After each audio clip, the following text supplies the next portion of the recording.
സംസ്ഥാന വയോജന കമ്മീഷന്റെ ജില്ലാതല ആദ്യ യോഗം പാലക്കാട് കളക്ടറേറ്റ് കോൺഫറൻസ് ഹാളിൽ വെച്ച് ചേർന്നു. Commission chairperson advocate K Somaprasad യോഗം ഉദ്ഘാടനം ചെയ്തു. ആദ്യമായി നമ്മളുടെ ഈ വയോജന ക്ഷേമ പ്രവർത്തനം എന്ന് പറയുമ്പോൾ കഷായം കൊടുക്കുക, പുറത്ത് പുതയ്ക്കുക, കട്ടുമ കിടത്തുക. അപ്പോൾ കഷായം കൊടുത്ത് പുതച്ച് കട്ടുമ കിടത്തുന്ന സംവിധാനമായിരുന്നു ആദ്യം ഉണ്ടായിരുന്നത്. അതുമായി ഇപ്പോൾ സർക്കാർ എന്തായാലും ഒരു നല്ലൊരു കമ്മീഷനെ കൊണ്ടുവന്നു. അതിനെ എല്ലാവിധ അഭിനന്ദനങ്ങളും സംഘടനയുടെ നൈപുണ്യ വികസനം സാറ് സൂചിപ്പിച്ചു. നൈപുണ്യ വികസനം ഏതെല്ലാം മേഖലയിൽ ഫണ്ട് എങ്ങനെ അവിടെ കൊടുക്കാൻ പറ്റും എന്നുള്ളതാണ്. നമ്മുടെ സ്കിൽ മാനേജ്മെന്റിനകത്ത് നമ്മുടെ വയോജനങ്ങൾക്ക് പല പദ്ധതികളും ചെയ്യാൻ കഴിയും. വയോജനങ്ങളുടെ ക്ലബിലൂടെയാണ് ഈ സംരംഭം വരണത് എന്ന് പറയുന്നത്.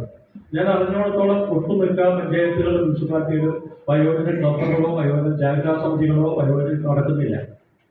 അപ്പോൾ വയോജന ക്ലബ് അല്ലെങ്കിൽ വയോജന ജാഗ്രതാ സമിതി മുതലായ കാര്യങ്ങൾ ഉണ്ടാക്കുന്നതിനും അതിലൂടെ നൈപുണ്യ വികസനം കൊണ്ടുവരുന്നതിനും നൈപുണ്യ വികസനത്തിലൂടെ ആ സ്കില്ലിൽ ഉണ്ടാക്കുന്ന കാര്യങ്ങൾക്ക് വിപുല മേഖല ഉണ്ടാക്കാനും ഈ കമ്മീഷന് കഴിയണമെന്നൊരു അഭ്യർത്ഥനയുണ്ട്.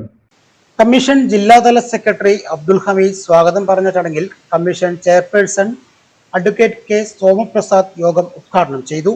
കമ്മീഷൻ അംഗങ്ങളായ അമരവിള രാമകൃഷ്ണൻ, KNP നമ്പൂതിരി എന്നിവർ പദ്ധതി വിശദീകരണം നടത്തി. SCFWA ജില്ലാ പ്രസിഡന്റ് TS പരമേശ്വരൻ, ജില്ലാ സെക്രട്ടറി പൊന്മല മാസ്റ്റർ, ഷൊർണൂർ മേഖലാ ട്രഷറർ ലോഹിതാക്ഷൻ, മേഖലാ വനിതാ convener Padmaja, Ottapalam conciliation officer advocate NV Kesavan, KSCF ജില്ലാ സെക്രട്ടറി TN ശ്രീനിവാസൻ, വിവിധ മേഖലകളിൽ നിന്നുള്ള പ്രമുഖ വ്യക്തികൾ KN Krishnankutty, sister Alphonse, Sajin Raghavankutty, ST Sasidharan, EA Sulaiman, Shoni എന്നിവർ നിർദ്ദേശങ്ങൾ അവതരിപ്പിച്ചു. ജില്ലാ സാമൂഹ്യനീതി വകുപ്പ് ഓഫീസർ KG രാഗപ്രിയ ചടങ്ങിന് നന്ദി രേഖപ്പെടുത്തി.